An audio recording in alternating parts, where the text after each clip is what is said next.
Viewers, আমরা যারা এই ধরনের ব্যাটারি নিয়ে কাজ করি তারা সাধারণত এইখানে সোল্ডারিং করে থাকি, কিন্তু এইখানে সোল্ডারিং করার চেয়ে স্পট ওয়েল্ডিং করা অনেক ভালো। কারণ সোল্ডারিং করলে ওভারহিটের কারণে অনেক সময় ব্যাটারি নষ্ট হয়ে যায়, কিন্তু স্পট ওয়েল্ডার ব্যবহার করলে সেই সমস্যা হয় না। তো আজকের পুরো ভিডিও জুড়ে আমার হাতে থাকা এই স্পট ওয়েল্ডারটি সম্পর্কে বিস্তারিত জানতে পারবেন। এটি কীভাবে ব্যবহার করা হয় এবং কত দাম, সব কিছু। তো চলুন আর কথা না বাড়িয়ে মূল আলোচনায় আসা যাক। এই বক্সে করেই ডিভাইসটি এসেছে। এই বক্সের এই পাশে লেখা BIFRC, হয়তো এটাই এর ব্র্যান্ড। তো বক্সের এই পাশে লেখা মেড ইন চায়না। এটা ক্লিয়ার যে এটা একটা চাইনিজ ডিভাইস। চাইনিজ হলেও আমি ব্যবহার করে দেখেছি ডিভাইসটি অনেক ভালো। তো চলুন বক্সটি খোলা যাক। বক্সটি খুলতেই আমরা প্রথমে পেয়ে যাব স্পট ওয়েল্ডারটি। এই স্পট ওয়েল্ডারটি একটা সফট পলিতে মোড়ানো রয়েছে।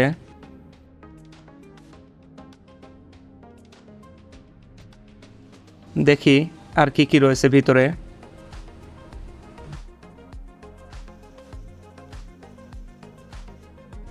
ডিভাইসটির সাথে একটা ইউজার ম্যানুয়াল গাইড দেওয়া হয়েছে।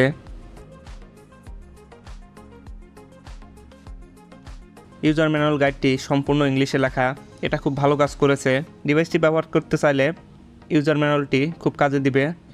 এরপর এর সাথে দিয়েছে একটা চার্জিং কেবল। ভালো বিষয় হচ্ছে চার্জিং কেবলটা টাইপ সি, কিন্তু এর সাথে কোনো চার্জার দেয়নি। এরপর সবশেষ আমি এর ভিতরে এক জোড়া ওয়েল্ডিং পেন দেখতে পাচ্ছি।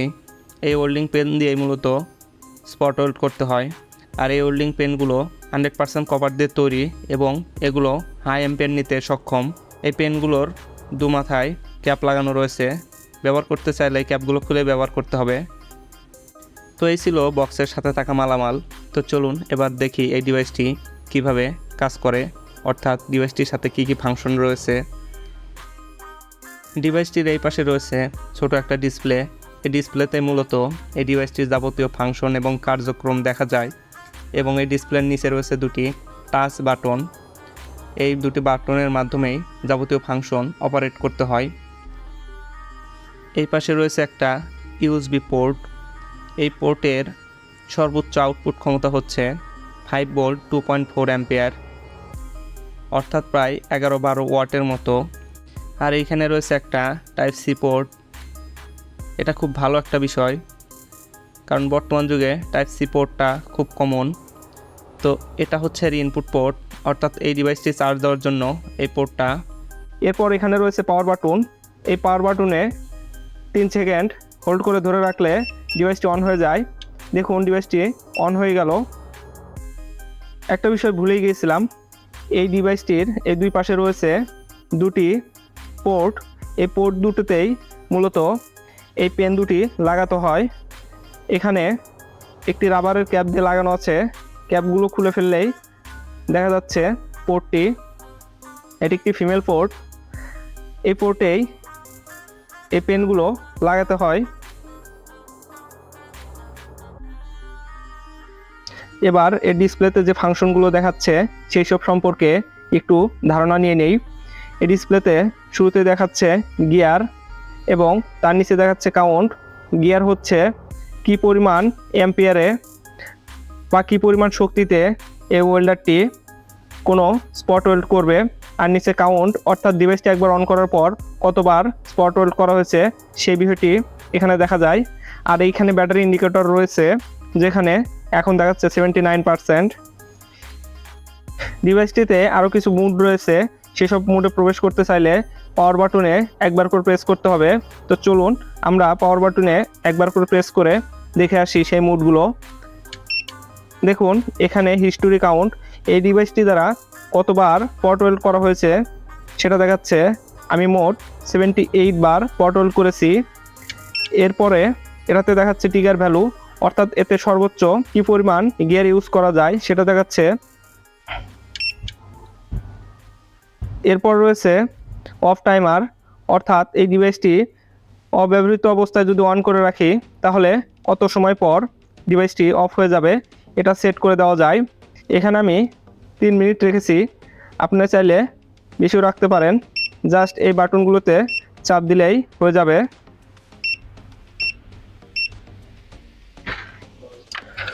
চলুন এবার আমরা এই ডিভাইসটির মূল অ্যাকশনে চলে যাই, অর্থাৎ এই ডিভাইসটি দিয়ে স্পট ওয়েল্ড করে দেখি। স্পট ওয়েল্ড করতে চাইলে অবশ্যই আপনাকে এই ধরনের নিকেল স্ট্রিপ ব্যবহার করতে হবে। এই নিকেল স্ট্রিপগুলো বিভিন্ন থিকনেসের এবং বিভিন্ন প্রশস্তের হয়ে থাকে। পেনগুলো লাগিয়ে নেই, এগুলো খুব শক্তপোক্তভাবে এই পোর্টের সাথে লেগে যায়। তো চলুন কিছু স্যাম্পল দেখে আসি। আমি এখানে বিভিন্ন গিয়ার ব্যবহার করব। এখানে গিয়ার রয়েছে 8। আমি গিয়ারটিকে কমিয়ে নিচ্ছি,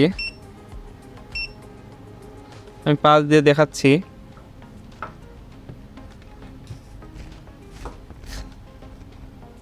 দেখি কেমন ওয়েল্ড হয়।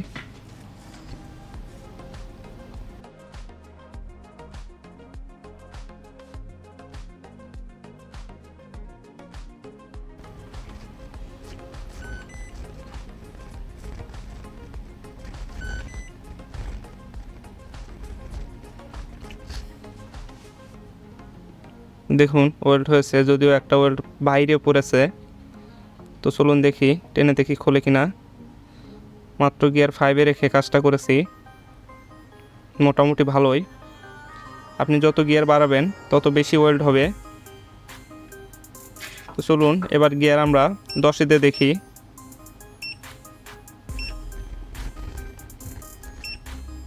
গিয়ার 10-এ দিলাম, এটাকে খুলে নেই।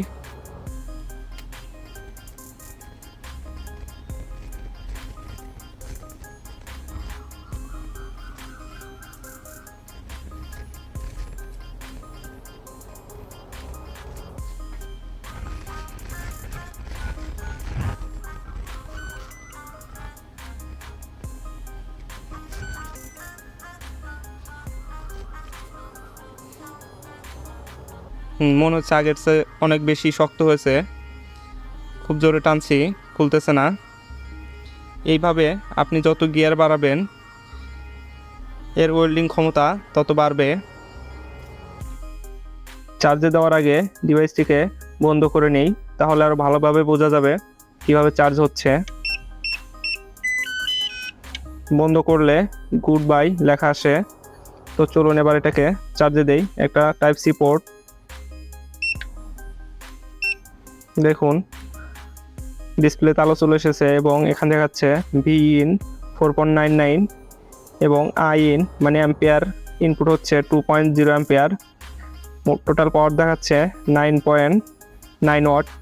আমার চার্জার ব্রিকটি ছিল 10 ওয়াটের, 5 ভোল্ট 2 অ্যাম্পিয়ার। তো এটা খুব দ্রুত চার্জ হতে পারে। তো চলুন এবার এটা দিয়ে একটা মোবাইল চার্জ দিয়ে দেখা যাক যেটা আসলে পাওয়ার ব্যাংক হিসেবে কাজ করে কিনা। এর জন্য আমি এখানে একটা মোবাইল নিয়েছি। এবার আমি মোবাইলটিকে চার্জ দিয়ে দেখাবো। এটা একটা টাইপ সি কেবল, এটা দিয়ে আমি চার্জ দিব। এর আগে অবশ্যই ডিভাইসটিকে অন করে নিতে হবে।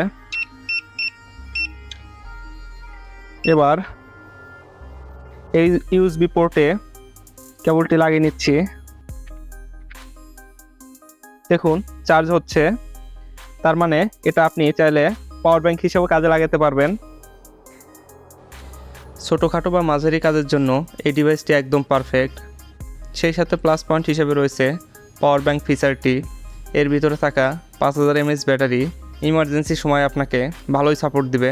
তো এই ডিভাইসটি কিনতে আমার দাম পড়েছিল 4200 টাকার মতো।